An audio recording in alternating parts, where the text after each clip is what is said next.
masuk kuliah di IDS ITS kemarin itu karena memang dia mengemban amanah untuk mengembangkan startup corporate yang ada di perusahaannya. Kan lingkupnya kecil seolah-olah ya. Iya. Tapi pada saat ini dikembangkan menjadi inovasi bisnis, once ada perusahaan yang mau ngedevelop startup corporate untuk perusahaan mereka, itu adalah part of inovasi dari bisnis mereka. Halo, saya Andi Budiman, saya adalah founder dari IDS. Hari ini saya ngobrol dengan Mas Hadi. Halo Mas Hadi. Halo. Terima kasih udah Andi. datang ke IDS. Terima kasih banget sudah diundang. Nah, kepengen kenalan lebih jauh nih Mas. Ya. Boleh diceritain nggak saat ini Mas Hadi, jabatan maupun aktivitas sehari-hari di Telkomsel apa aja? Oke. Secara jabatan saya adalah sebagai manajer CSR Education and Public Community Development, dan bidang yang saya kerjakan adalah saat ini saya memegang 3 program utama yang merupakan pilar CSR di Telkomsel, yaitu program yang pengembangan beneficiaries-nya untuk early stage digital startup namanya NextDev, kemudian untuk pengembangan digital talent untuk mahasiswa namanya Indonesia Next, dan satu lagi program yang sedang saya kerjakan juga yaitu namanya Digital Creative Entrepreneur. Ini adalah pengembangan digital skill untuk upskill skill digital dari UKM. Kira-kira begitu Pak Andi. Jadi ada 3 beneficiaries yang saat ini sedang fokus kami kerjakan. Outputnya yang 3 program ini kan berbeda-beda nih. Ya. Yang satu startupnya, Betul. yang kedua talentnya, Betul. yang ketiga UKM. UKM. Iya. Benefit dan kolaborasi atau sinergi dengan Telkomselnya apa? Sebenarnya seperti ini Pak, karena ini murni program CSR, beneficiaries-nya adalah bahwa ini menunjukkan kontribusi yang dilakukan oleh Telkomsel gitu ya sebetulnya kepada digital industry. Apalagi Telkomsel juga merupakan digital telco enabler kan. Yeah. Jadi di situ ada ekosistem yang namanya startup dan juga ada ekosistem yang namanya juga UKM. Sementara para pelaku di masa depan itu adalah mahasiswa. Jadi kontribusi Telkomsel terhadap Indonesia juga sebenarnya sangat terlihat di sini. Bagaimana sebetulnya Telkomsel mengembangkan ekosistem dan meningkatkan digital skill dari mahasiswa terutama agar kedepannya ekosistem digital ini tetap continue gitu ya, tetap sustain gitu. Yeah.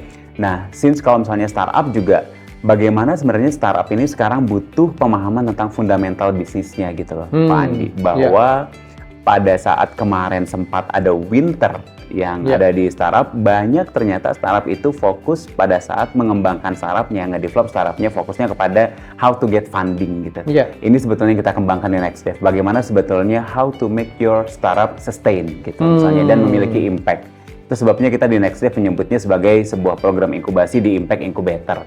Artinya yang kita bina di sini adalah para startup yang memang memiliki dampak gitu terhadap Indonesia, terhadap digital industry.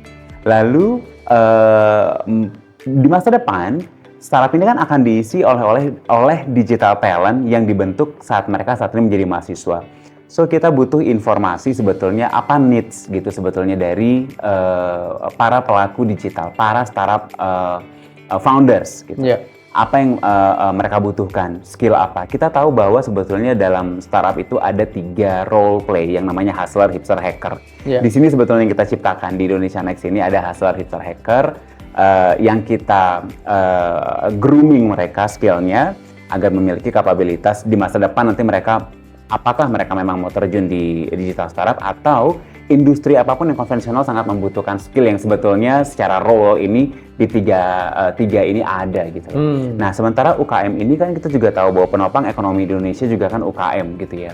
Dan banyak UKM sebetulnya di Indonesia ini yang sebetulnya kapabilitas digitalnya itu cukup sampai pada level bahwa dia punya usaha industri rumahan, terus punya Instagram, bisa jualan di marketplace, that's all gitu ya. Nggak cukup ya? Nggak cukup gitu. Jadi dia harus tahu sebetulnya bagaimana terlepas dari sekedar membuat kontennya untuk apa gitu ya. Tapi sebetulnya bagaimana running bisnisnya gitu sebagai UKM gitu.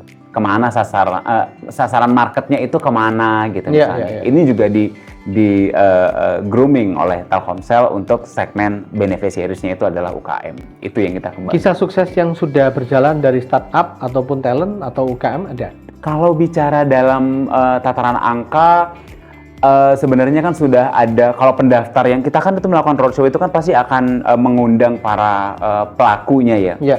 Kalau ini kan sudah ribuan ya yang ikut, yang mendaftar dan sebagainya, apalagi mahasiswa. kemarin kalau bicara NextDev tahun kemarin itu ada 250-an pendaftar UKM startupnya. Kalau setelah dari 250 3 tahun terakhir itu rata-rata pendaftarnya di 250. Ini menunjukkan bahwa ternyata startup di Indonesia ini tetap tumbuh gitu, tetap ada gitu, tetap ada yang harapannya bahwa ini akan tetap sustain gitu loh misalnya. Nah, jadi dari 250 ini kita kurasi, kita lakukan pitching sampai akhirnya terpilih finalisnya untuk masuk ke akademi. Ini yang kita grooming gitu. Yeah. Success story-nya adalah bahwa mereka selesai dari sini tidak hanya menang di levelnya NextDev gitu yang dipunyai Telkomsel, tapi ada startup yang juga kita bawa ke level Asia Pasifik menang di level region. Contohnya kayak tahun 2023 kemarin kita bawa startup dari Malang namanya MyEco. MyEco itu ikut di kompetisi level regional Asia Pasifik mendapatkan Bronze Award. Wow. Ada lagi startup Shieldtech namanya. Shieldtech ini mengikuti sebuah program kompetisi level ASEAN yang dibawa oleh pemerintah kita Indonesia dan itu juga menang di level ASEAN. Itu adalah alumninya kita. Bagi kami di Telkomsel ini menunjukkan sebuah sukses story bahwa apa yang kita grooming mudah-mudahan bisa berkontribusi untuk pengembangan startupnya mereka. Nah, kalau untuk mahasiswa rata-rata misalnya gini ya, pada saat mereka tamat, mereka punya pendamping kelulusan gitu ya, ada sertifikat pendamping kelulusan, kemudian kita mendengar bahwa mereka diterima di perusahaan yang bagus, ada yang juga diterima di Telkomsel, itu merupakan success story buat kita. Yang paling menarik juga ada UKM. Salah satu pemenang program kita di tahun 4 tahun kebelakang, tahun angkatan pertama itu dari Goa. Nama UKM-nya adalah Tangan Dia dari Goa, Sulawesi Selatan sana. Dia membuat boneka rajut yang tujuannya untuk hantaran nikahan waktu itu. Oke. Bisnisnya B2C dan B2B. B2B-nya itu rata-rata untuk gift pemerintah setempat, Pemkot setempat, tapi itu tetap nggak ngangkat. Bayangin aja kalau dia membuat boneka, modalnya misalnya dia bilangin untuk buat boneka rajut itu 75.000, dia hanya mampu jual misalnya 125.000, itu udah paling mahal dan udah ditawar mati-matian gitu misalnya. Jadi pada saat kita masuk ke tempat kita, masuk sebagai finalis, kita grooming akademi. Nah, diajari oleh mentornya, kan di 3 program kita ini kan bukan program yang hit and run gitu ya, Pak Andi ya. Jadi di grooming, di mentoring, dikasih pembekalan oleh expert. Dia malah sekarang jual bonekanya itu nggak di Indonesia lagi. Jadi ada sebuah platform yang penjual untuk internasional, untuk UKM internasional, dia bilang. Kayak Etsy gitu ya? Yes, betul. Nah, jadi dia jual di situ. Sekarang kalau dia cerita, kamu sekarang kalau jual berapa? Dia bilang untuk satu boneka Pak Hadi, gitu deh gitu. Saya nggak jual lagi itu kalau modalnya 70.000, saya jualnya 500.000, gitu. Wow. Dan itu laku. $30 nih. Itu dia. Pakai dolar lain, kursnya lain. Ada kursnya berbeda. Nah, yang kayak begitu. Jadi success story yang seperti ini yang sebenarnya membuat kita happy gitu ya Pak. Wah. Saya juga ngejalanin program CSR ini juga jadinya kita di Telkomsel juga semangat gitu kalau ada cerita-cerita sukses. Karena kan sebenarnya karena basically program CSR, jadi nggak ada sebuah due diligence yang harus mereka lakukan ke kita gitu. Jadi selesai, oke, kita tinggal memantau jadi apa nih, jadi berkembang gitu. Berarti tidak harus teknologi base. Kalau untuk program NextDev ya harus startup ya. Either dia apakah itu web base maupun app base. Ya. Kalau yang mahasiswa itu dari seluruh jurusan, karena kan ada 3 role ya, ada hustler, hipster, hacker. Si hustler biasanya dari ekonomi, dari komunikasi dan sebagainya. Hacker biasanya dari IT gitu. Kalau si hipster biasanya dari DKV dan sebagainya. Jadi sebetulnya ketakutan mahasiswa kalau kita roadshow dia ngomong begini, Mas Hadi itu saya dari jurusan biologi, saya gimana mau ikut ini, saya di mana role-nya gitu. Itu tapi sebetulnya ada tahapan tesnya, ada behavior testnya yang kita sebenarnya dia condong kemana gitu sampai ke background pendidikannya. Sementara kalau UKM ini memang nggak tech based. Jadi kan kita tracknya ada, misalnya tracknya itu ada 4 kita. Kalau untuk UKM itu tracknya ada personal care, fashion, craft, sama fashion, personal care, kemudian craft. Waduh, satu lagi apa? Saya lupa. Nah, jadi sesuai dengan bidang usahanya mereka. Oke. That's good. Nah, ini kan menarik nih, Mas Hadi dulu mungkin tadi ceritanya pernah latar belakangnya di komunikasi, pernah menjadi broadcaster ya. Di masa muda. Sekarang bukan muda, masih muda juga ya. Terus kemudian tiba-tiba bisa tertarik dengan studi S2. Iya. Sekarang sudah mau S3 ya? Iya, sekarang sedang jalan program S3 lagi di ITS. Kok bisa ke sana itu gimana ceritanya? Awalnya waktu saya mengerjakan program NextDev ya. Itu di tahun 2019 karena program ini sebenarnya sudah berjalan dari 2015 saat saya mendapatkan amanah untuk pindah ke kantor pusat dan memegang program NextDev. Saya berkumpul sama startup, alumninya dan sebagainya. Apa yang mereka ngomongin saya nggak ngerti, Pak Andi. Oh gitu? Jadi gila ini anak-anak muda ini kenapa pintar-pintar banget ya gitu. Saya kayak merasa ketinggalan. Yang saya tahu startup itu dead soul ya, misalnya aplikasi apalah gitu ya. Tapi di dalamnya bagaimana, how to developnya gitu. As a founders apa yang harus mereka lakukan gitu ya. Jadi seketika saya memang jet lag ngelihat mereka itu ngomongnya apa gitu, saya nggak ngerti. Tapi kan saya harus belajar. Di tengah perjalanan saya merasa bahwa keilmuan praktis saya ini saya melihat ini pasti ada ilmunya gitu. Saya ada ilmunya gitu, Andi. Nah, sampai saya teman dekat saya, satu teman dekat saya itu kan sudah dosen ya, pengajar, beliau S3, beliau doktor. Jadi dia cerita, dia harus belajar, gitu. Terus saya lihat, akhirnya dia yang menawarkan ada waktu itu dapat dari IDS. Oh, thank you. Dari IDS, benar. Dari IDS yang kolaborasi dengan ITS gitu ya. Waktu itu jurusannya startup teknologi, gitu kan. Jurusan startup teknologi. Lalu saya pelajari. Saya tertarik dan saya mendaftar gitu. Saya mendaftar. Karena kita ini praktisi, saya menyadari bahwa kesombongan kita tinggi banget, Pak Andi. Tinggi banget. Kita kadang-kadang ngerasa sebagai praktisi, kadang-kadang ngerasa bahwa kita kok ngerasa pintar banget gitu ya. Padahal sebetulnya nggak tahu apa-apa gitu ya. Nah, jadi saya mendaftar.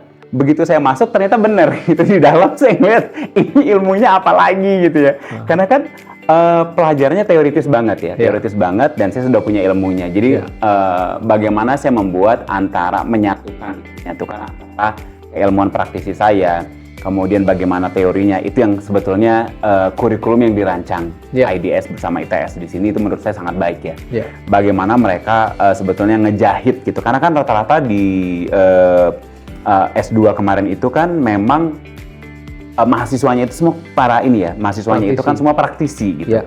Jadi kita juga frame of thinking-nya bukan seperti mahasiswa kebanyakan gitu Pak Andi. Kita berpikirnya apa yang bisa kita adopt gitu ya untuk di pekerjaan kita, dan itu terjawab. Gitu ya. Waktu belajar ada certain know-how yang menurut Mas Hadi ini nih yang ilmu-ilmu yang tadinya mungkin belum ada di dunianya Mas Hadi, tiba-tiba terus wah ini sesuatu yang bisa saya bawa pulang nih, apa nih kira-kira? Saya yang kaget itu adalah soal waktu belajar tentang lembah kematian Valley of Death ya. Jadi saya bilang itu kan Valley of Death ini ternyata itu kan anomali untuk industri startup gitu ya. Jadi ternyata memang, ini gambarnya itu kan lengkungan dan sebagainya itu menurut saya itu kan ideal banget gitu ya sama dosennya. Tapi ternyata di startup industri itu kan sangat dinamis. Nah, hal-hal menarik yang seperti ini yang sebetulnya jadinya saya kaji. Itu sebabnya pada saat kemarin saya membuat tesis itu, saya kebetulan pada saat tesis kemarin juga akhirnya menghakikan hak kekayaan intelektual saya tentang bagaimana membuat framework-nya gitu loh, Pak Andi. Karena ternyata banyak sekali ilmu akademis yang saya adopt ke praktisi, yang sebetulnya jadinya saya menjahit every pieces yang sebetulnya ada di praktisi ini sebetulnya bisa dipadankan gitu, ada teorinya. Nah, itulah sebabnya waktu kemarin saya menyusun bagaimana sebetulnya sebuah framework untuk membuat sebuah program inkubasi. Saya ini kan penyelenggara program inkubasi untuk early stage startup. Startup yang berada di early stage ini kan banyak problemnya adalah di founder assumption. Mereka ngerasa bahwa problem and solution fit dari startupnya mereka itu sudah sangat well banget gitu ya. Pada saat kita tanya, kalau mereka ngejawab soal UVP-nya apa, itu semua udah kelar gitu, bisa terjawab semuanya. Tapi pada saat kita kulik lagi, ternyata banyak yang harus diperbaiki. Itu juga sebabnya alumni kita yang belajar di NextDev, saat mereka masuk itu malah ada yang pivot, ada yang beberapa diperbaiki pola bisnisnya gitu, seperti itu. Karena memang yang kita dimentorin oleh mentor kita itu segamblang-gamblangnya lo kalau kayak begini ini nggak bisa sustain gitu loh misalnya gitu. Karena apa? Karena terjebak sama founder assumption-nya tadi gitu. UVP yang dibuat oleh si startup ini adalah assumption dari si founders-nya gitu. Jadi itu yang harus dirubuhkan gitu ya. Nah makanya framework yang kita buat itu, yang saya buat frameworknya itu saya dapat dari ilmu yang saya selama saya belajar 2 tahun. Akhirnya saya tempatkan gitu posisinya di mana. Salah satu yang saya sempat sharing, kebetulan saya ngajar di angkatan sebelumnya Mas Adi, itu customer development model. Itu menggunakan metodologinya yang dibuat oleh Steve Blank dari Stanford. Dia melakukan product market fit-nya itu dilakukan dengan cara langsung dilakukan di tes dengan user dan iteration terus. Nah ini salah satunya ya, yaitu yang menurut saya one of the metodologi atau disebut dengan Lean Startup, commonly disebut Lean Startup, itu yang harusnya dipakai oleh seluruh startup, including kita di corporate. Betul. Karena saya ingat dulu saya pernah di Telkom Group ya, kan selalu pakai konsultan, bikin gambar, jadi sekali ngerjain harus langsung berhasil. Nah, itu bedanya dengan startup ya. Startup itu malah kita slicing dulu, kita iterate sampai model baru di scale. Betul banget, dan itu sangat berbeda. Itu sebabnya yang menarik kan salah satu mata kuliah design thinking ya. Itu kan ada kita ngebuat project, ngebuat startup. Karena jurusan saya startup teknologi gitu. How to develop, selama ini saya ngerasa bahwa sesulit itukah nge-develop startup? Iya, betul ternyata. Karena memang kita harus jujur terhadap customer. Makanya tadi pada saat Pak Andi mengatakan bahwa customer development, kan kita harus customer centric ya. Karena mereka adalah yang akan nge-buy-in apa yang kita develop gitu loh sebetulnya. Jadi harus jujur apa yang kita iterasi dan sebagainya itu kepada customer. Ya jangan terjebak dengan si founder assumption tadi. Itu saya dapat juga di mata kuliah yang saya pelajari selama 2 tahun, itu sangat bermanfaat. So, jadi menurut Mas Hadi selama belajar 4 semester ya, 2 tahun? Saya 3 semester. Oh, 3 semester, lembut ini. 1,5 tahun selesai. Jadi udah bisa kerja di Telkomsel, kuliah 3 semester. 3 semester. Semoga nanti S3-nya 2 tahun yang mudah-mudahan. Soalnya susah itu. Ya. Jadi dari situ kira-kira ilmu yang didapatkan ini dipakainya di dunia kerja apa sih Mas? Waduh, sekarang saya malah, kan saya lagi lanjut S3 ya, itu sudah saya aplikasikan untuk program saya satunya, udah saya siapin. Oh gitu. jadi apa yang saya pakai, beneran Pak Andi, jadi saat kemarin kita ngebuat sebuah event namanya Next Dev Summit gitu, bagaimana saya membuat sebuah riset untuk mengetahui what startup needs from the digital talent, itu saya dapatkan dari saya kuliah, gitu loh. Udah gitu perbaikan program, perbaikan apa yang harus kita lakukan di program saya, di pekerjaan saya, itu saya dapatkan dari si praktisi tadi.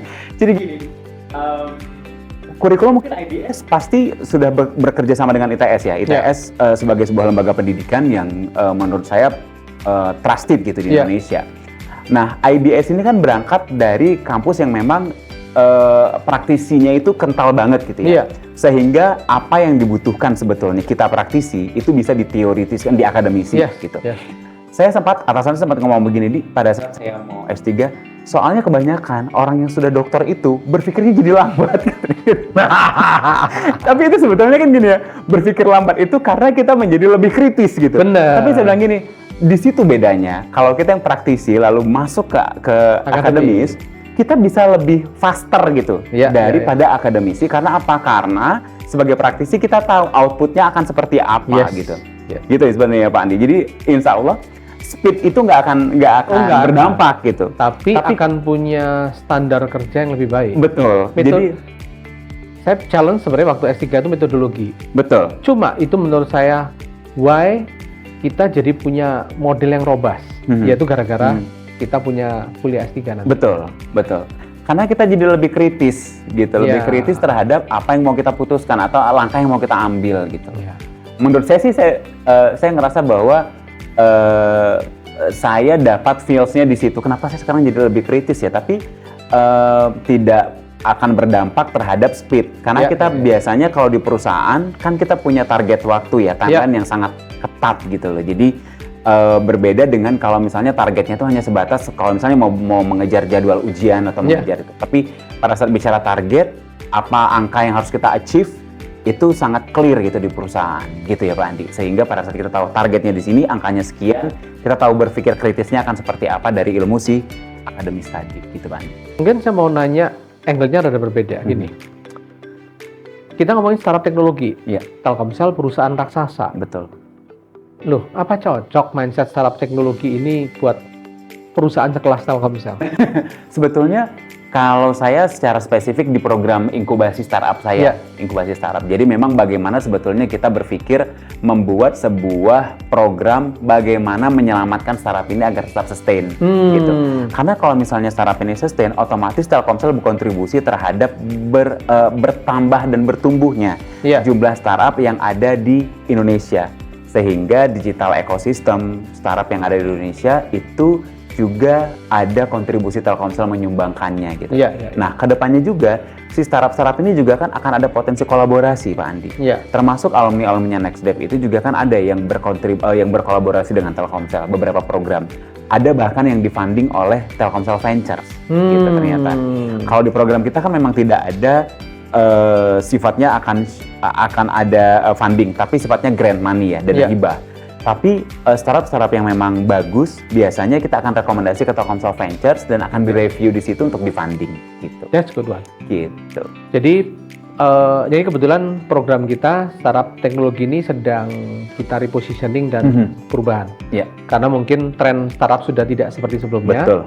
Saat ini kita sebutnya S2 inovasi bisnis. Menurut saya itu sangat baik Pak. Jadi ada feel corporate-nya, tapi juga ada feel corporate lebih transformasi inovasi plus mindset startupnya nggak boleh hilang. Betul. Yang agile tadi yang segala macam. So mungkin kalau menurut Mas Hadi, siapa sih orang yang cocok untuk belajar program ini? Nah, kalau menurut saya sebetulnya yang mau belajar itu kan harusnya terbuka ya dari semua kalangan harusnya Pak.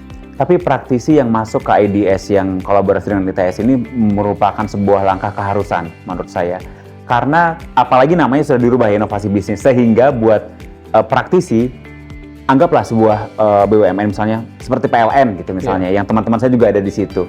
Ada dari perbankan gitu. Ngerasa pada saat dia masuk jurusan startup teknologi, dia ngerasa bahwa gue nggak berada di ranah itu. Gitu. Tapi pada saat ini dilebarkan menjadi inovasi bisnis, seluruh perusahaan apapun harusnya itu adalah sebuah langkah bagaimana mengembangkan bisnisnya. Inovasi kan harus ya. Langkah inovasi kan merupakan keharusan. Jadi menurut saya bentuk inovasi itu kan nggak melulu startup gitu loh. Pengembangan juga kan. Basic corporate juga harus ada inovasinya. Sesimpel bahwa banyak teman saya yang beliau itu adalah corporate startup gitu. Artinya masuk kuliah di IDS ITS kemarin itu karena memang dia mengemban amanah untuk mengembangkan startup corporate yang ada di perusahaannya. Kan lingkupnya kecil seolah-olah ya. Tapi pada saat ini dikembangkan menjadi inovasi bisnis, once ada perusahaan yang mau ngedevelop startup corporate untuk perusahaan mereka, itu adalah part of inovasi dari bisnis mereka. Harusnya ini menjadi lebih lebar sih, Pak Andi, menurut saya. Jadi itu menurut saya langkah positif ya, mengembangkan. Hanya saja kita kan jadinya lebih enak nge-mentionnya. Inovasi bisnis itu apa sih sebetulnya? Ini saya nggak tahu nih, tapi apakah dengan kita kuliah S2, kalau khususnya di perusahaan BUMN ataupun yang lain, apakah itu ada benefit? Oh, ketika kita promosi di dalam itu ada benefitnya nggak sih sebenarnya Mas? Kepengen tahu aja. Kalau di Telkomsel sendiri sebetulnya tidak dipandang kita tuh sebetulnya bukan tidak dipandang, maksudnya tidak direcognize untuk naik jabatan karena sudah sampai level pendidikan tertentu. Jadi kan kita bicara ini industri perusahaan swasta ya, perusahaan swasta yang memang kontribusinya adalah bicara tentang achievement dari ada KPI gitu ya. KPI-nya itu nggak ada pendidikan. Nggak ada ya? Berbeda kalau kita misalnya ngajar ya. Kalau kita dosen itu kan ada KPI ya. KPI jurnal, KPI conference dan sebagainya. Kalau KPI kita kan jelas, tapi pendidikan tidak ada. Tapi beberapa teman-teman saya yang di BUMN itu ada ternyata Pak. Jadi mereka mendapatkan bisa di reimburse gitu. Misalnya biaya pendidikannya once. once mendapatkan IP sekian gitu. Itu sebabnya jadi ada beberapa teman saya kemarin, gue nggak sanggup ngejar Pak Hadi gitu karena mereka mau ngejar IP, nggak ngejar kecepatan. Kalau saya paralel itu kan sebetulnya ini ya biasanya sepaket ya, cepat dan IP tinggi itu. Nah jadi ini tips juga nih buat para si praktisi, jangan berpikir bahwa kalau kuliah that's it gitu loh Pak Andi. Jadi harus ada KPI juga di kita sendiri pada saat memutuskan untuk kuliah. KPI-nya adalah gue mau selesai berapa lama nih gitu. Jadi ternyata mereka yang berada di IP tertentu itu bisa di reimburse gitu. Jadi ada gunanya. Enak banget sih. Jadi kita mesti bantuin tuh. Nah jadi sebetulnya tuh IDS itu juga harusnya bisa tuh berkolaborasi B2B dengan perusahaan-perusahaan yang jadi seperti itu. Jadi kita bantu untuk dapat IPK 3 ke atas ya. biar mereka juga ada purpose pada saat kuliah itu serius gitu ya. Gitu. Tapi banyak kan praktisi yang kuliah itu sepanjang dia bukan dibiayai perusahaan ya, setahu saya. Serius biasanya. Ya takut keluar uang juga kan. Sayang ya. Sayang uangnya gitu. Nah, networknya ini ada manfaatnya nggak buat banget Pak Andi? Gitu ya. Networking itu sangat gitu. Jadi kita contohnya saya jadi kenal Pak Andi sekarang. Thank you. Bener kan? Sama-sama. Tahunnya sebelumnya kakaknya kan. Beda generasi. Nah, saya jadi kenal Pak Andi, saya jadi kenal teman yang di BRI, saya kenal yang di PLN gitu sebenarnya. Dan mereka ngurusi yang startupnya juga gitu. Saya kenal sama founder startup yang memang sekarang mereka eksis gitu startupnya. Jadi ini kan jadi networking itu is network ya, gitu. Itu memang itu yang paling penting gitu ya Pak Andi ya. Jadi terlepas bahwa dari akademi kita berjalan gitu ya, lulus baik, kita punya sebuah networking baru. Benefitnya itu networking yang baru yang sebetulnya kaya pengalaman gitu. Dan bisa ngelihat apa yang kita kerjakan dari luar kan Pak Andi. Pada saat benar juga ya. Saya cerita yang apa yang saya kerjakan, mereka nge-feedbacknya kan tanpa ada ini ya, tanpa ada yang ditahan gitu. Se-feel free mungkin mereka nge-feedback apa yang saya lakukan. Jadi kita bisa ngelihat dari kacamata yang berbeda ya. Betul. Thank you. So mungkin Mas Hadi karena sudah lulus dan bahkan 1,5 tahun, luar biasa Mas. Kira-kira ada pesan nggak buat teman-teman di luar sana yang mempertimbangkan atau ada di corporate? Iya.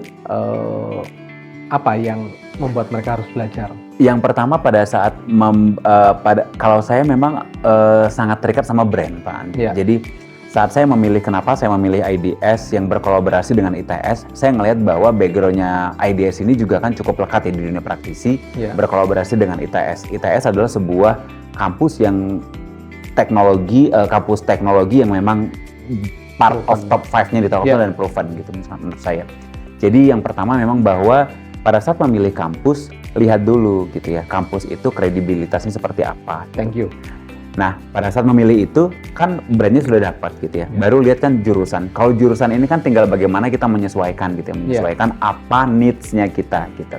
Jadi, saran saya, memilih IDS dengan ITS itu harusnya tanpa pikir panjang gitu ya, tanpa pikir panjang, untuk praktisi terutama gitu. Karena dengan begitu, kita juga punya pride gitu loh. Kita punya kebanggaan saat kita mengatakan bahwa saya kuliahnya di sini gitu. Jadi itu penting itu Pak Andi. Jadi itu menurut saya satu. Kemudian pilih jurusan yang memang kedepannya itu yang dibutuhkan gitu. Kedepannya itu yang dibutuhkan. Oh ternyata misalnya belajar A ini akan tergantikan oleh AI misalnya gitu ya. Sementara kalau kita belajar ini yang akan kita bagaimana kita how to utilize AI. Jadi artinya apakah keilmuan kita ini tidak tergantikan nantinya? Gitu maksud saya. Jadi apalagi pilihan-pilihan jurusan yang dibuat oleh IDS bersama ITS ini kan menurut saya itu sangat relevan ya. Dan menurut saya tetap akan dibutuhkan sampai ke masa datang. Gitu. Jadi, by the way, kenapa nggak milih MBM? Kenapa kok milih startup teknologi gitu misalnya? Karena jurusannya waktu itu saya butuhkan banget gitu ya? Andi. Jurusannya saya sangat butuhkan. Jadi pada saat teman saya, ini ada jurusan yang ini pasti Hadi pasti gitu butuh. Ya. Oke. Jadi gitu Pak. Jadi menurut saya IDS sama ITS itu jeli ya waktu itu. Jeli menentukan jurusannya apa. Gitu. Sasaran tembaknya apa. Startup teknologi waktu itu kan memang lagi hot banget, lagi vibe banget dan sekarang tensinya sudah mulai menurun dan dikembangkan, dilebarkan menjadi inovasi bisnis itu juga langkah baik Pak. Thank you. Gitu. Oke, so jadi dari saya sih udah nggak banyak pertanyaan lagi, tapi thank you nih Mas Hadi karena sama-sama Pak Andi. Kita sama-sama belajar nih. Karena saya sempat mengajar, terus kemudian sekarang saya lagi kuliah S3, jadi saya juga ngajar lagi. Harusnya ngajar lagi dong Pak. Sebenarnya saya banyak belajar malah juga dari teman-teman mahasiswanya. Karena Kenapa, mahasiswanya ini jam terbangnya tinggi semua nih. Jadi dosennya pun ikut belajar sebenarnya kan gitu. Cuma perbedaan antara kita yang di akademik sama di praktisi adalah kalau praktisi ini cenderung unstructured. Ya. Kita punya know-how-nya, tapi nggak terstruktur. Nggak terstruktur, betul. Dengan kita masuk dunia akademis, kita strukturkan apa yang kita sudah miliki. Kita belajar fundraising, kita belajar design thinking, service design, teknologi data analitik, bisnis etik dan sebagainya, itu jadinya benar banget. Thank you banget.